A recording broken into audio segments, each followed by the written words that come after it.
לשאלות מהקהל, בבקשה. First of all, thank you all three for really wonderful papers. Since this is all about English literature, I'll ask in English. One question for all three of you. So Henry Moore wrote fairly extensively about Kabbalah, and yet Rav Lichtenstein in the doctorate barely mentions it and minimizes it when he does mention it. Now, for Ahuvia, maybe the reason is because he's against enthusiasm. Kabbalah is part of that. For Moshe, maybe it's part of being against Kabbalah, and for whatever, not for whatever broader reasons. For Shlomo, though, wouldn't it have been interesting to compare Rav Lichtenstein to Henry Moore, who studied Kabbalah outside his tradition and brought it in, and that impacted him. So I'd love to hear all three of you reflect on Henry Moore, Kabbalah, and Rav Lichtenstein ignoring it. Okay, so I'll just say that ההערות של הנרי מור בנושא הזה הן מעורבבות. זאת אומרת, אתה צודק שהרב ליכטנשטיין מקטין את זה בדוקטורט, אבל בסוף הוא מצטט דברים שמור אכן כתב. הוא כותב ליאן קונווי שהוא לא מבין בזה יותר מדי ושהעברית שלו לא טובה, ולכן הוא לא יכול...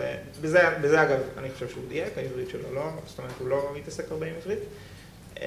ובמובן הזה, כאילו, הייתי מקטין טיפה את ההקטנה שאתה מייחס לרב ליכטנשטיין. כלומר, הוא יכל לקחת את מור לשני מקומות, והמקום שאליו הוא בוחר לקחת אותו יושב טוב בטקסטים. אבל זאת כן שאלה מעניינת. I mean, I think, as I recall, he was actually criticized for this in one of the reviews. But I think this is really beyond, I think, my ken, and gets into the real complexity of this whole Renaissance world, which I don't claim to have, and of this whole thing called Platonism, which I don't claim to have a full hold on. But I would say that, like the Kabbalism stuff, that wasn't necessarily drawing them. How this relates to, but there is Platonism and there is scholasticism, Milton, and like I said, it's all much more complicated than that. But I can only strengthen your question by pointing out there's certain pieces in Paradise Lost which are very similar to the Nefesh HaChaim in Kabbalah, and it would be really nice to hear what Rav Lichtenstein has to say about them.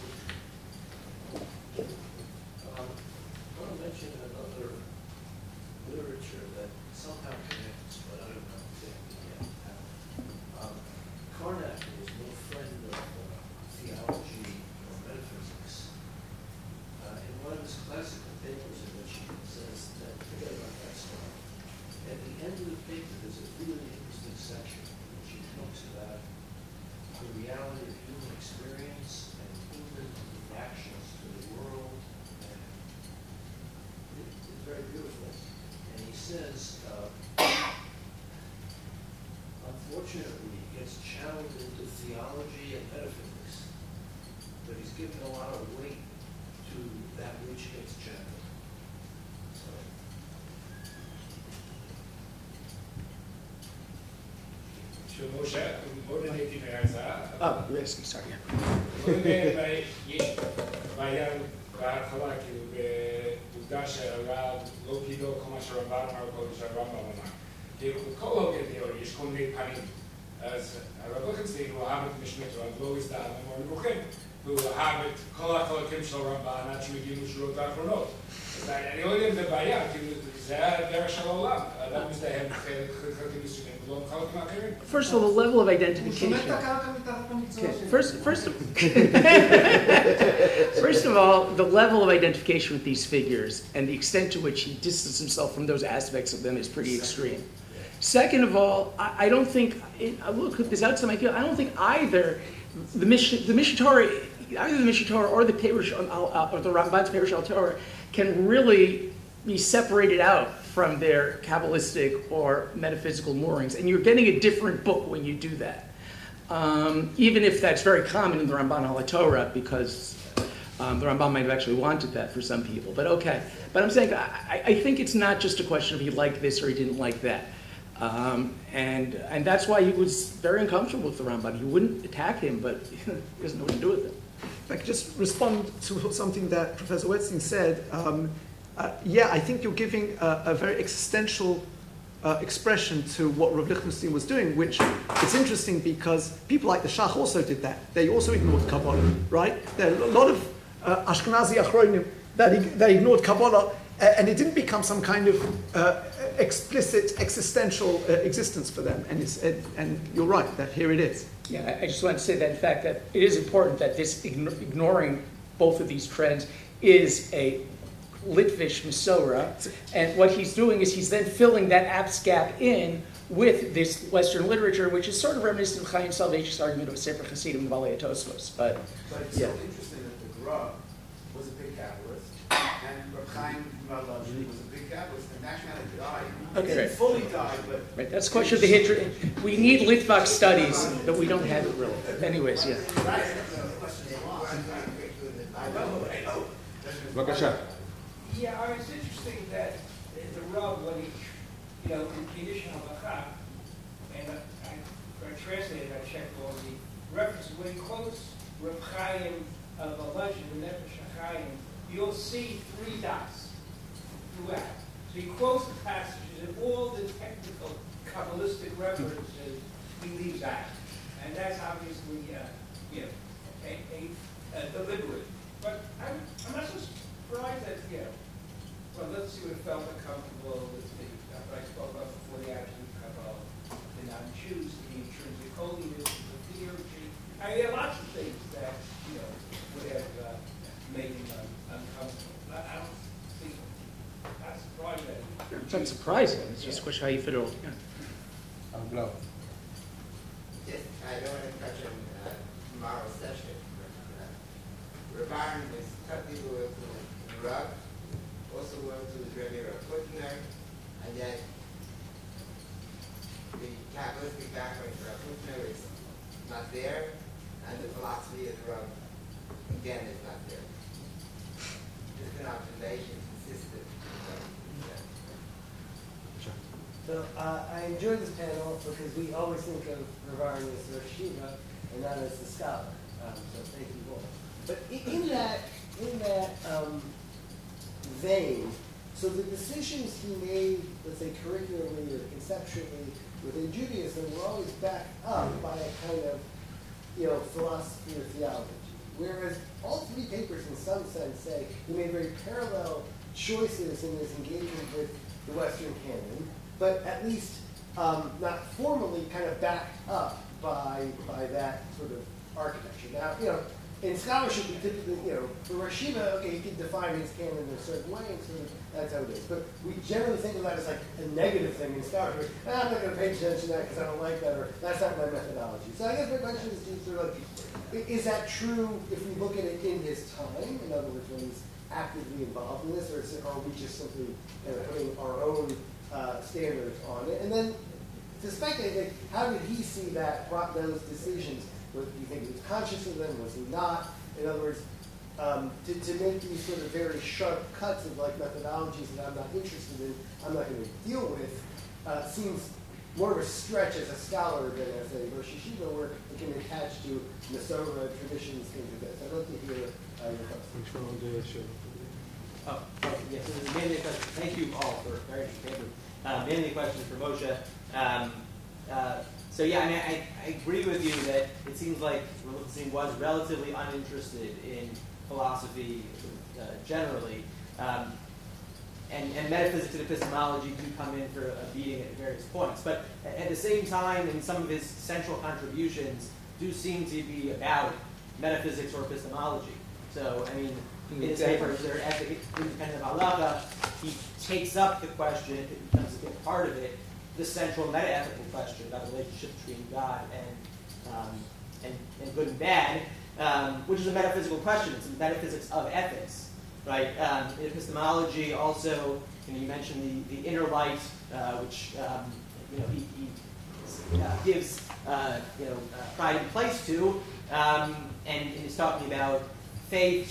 Source of faith is faith itself, so it's a complicated read, as brief as it is. But there does seem to be some epistemology there, and it's thicker. It's like he's concerned with his intellectual honesty and intellectual integrity. So I'm just wondering if it's not exactly accurate to say that he was uninterested in metaphysics and epistemology, and more accurate to say that he was uninterested in those aspects of metaphysics and epistemology that didn't impinge on the religious life as he saw it. I think we have first of all...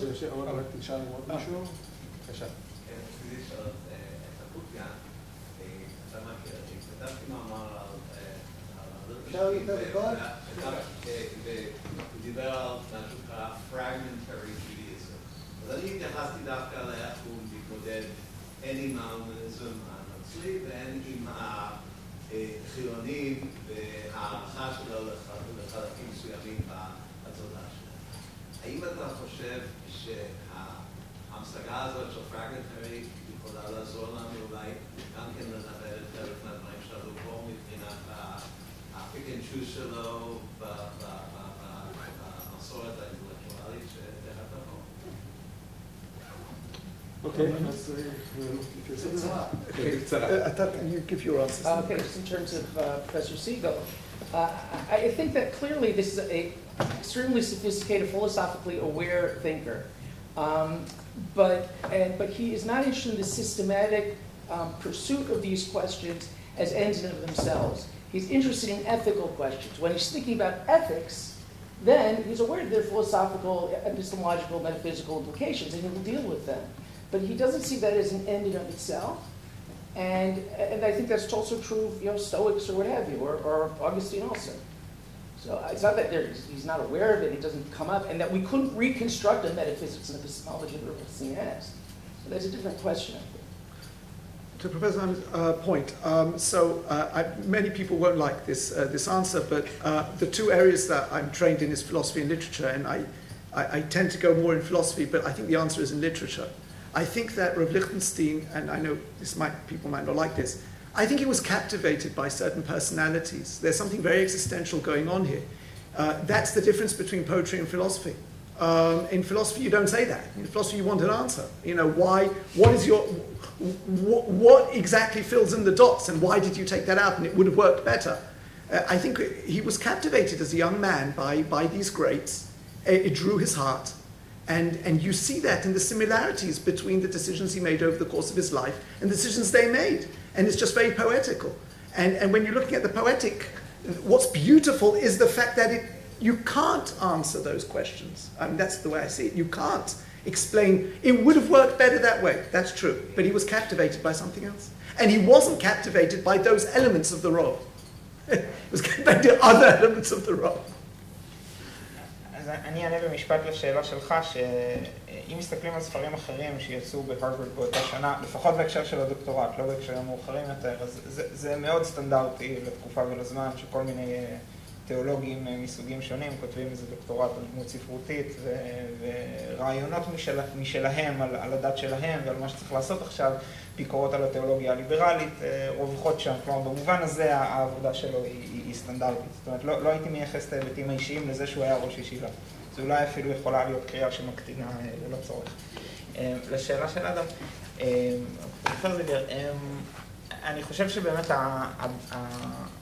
הביטוי קריאה או משבר, לפחות בהקשר של הדוקטורט הוא מופיע. כלומר, יש איזו הבנה מאוד ברורה, אני חושב שהרב חזר על זה אחרי זה גם בדרשה בעציון, על הערכה של תרבות המערב. הוא אומר שם באיזה רגע, במאה ה-17 הייתה איזו הרמוניה בדברים האלה, ואז הוא אומר, אצל גוטה כבר יש איזו מין בעיה כזאת עם האלוהות או עם קבלת עול וכו'. אז יש לגמרי תודעה של שבר, ומתוך, זאת אומרת שהמודרנה היא סוג של שבר אינטלקטואלי, וזה דורש בחירות. זה דורש כל מיני סוגים של בחירות. אני חושב בוודאי כשהוא מסתכל אחורה, כאילו, ומדבר רגע בכובע של עצמו על מור, אז הוא כן בוחר, הוא כן מדבר על בחירות מסוימות שצריך לבחור, כיוונים מסוימים שצריך ללכת בהם. ואני חושב שזה קשור למאמר שלך על fragmentary Judaism, כי כשהטלית נקרעת, אז צריך לחלק את החלקים ולבחור עם מה הולכים, וזה כנראה דבר שאני אשמח לעשות.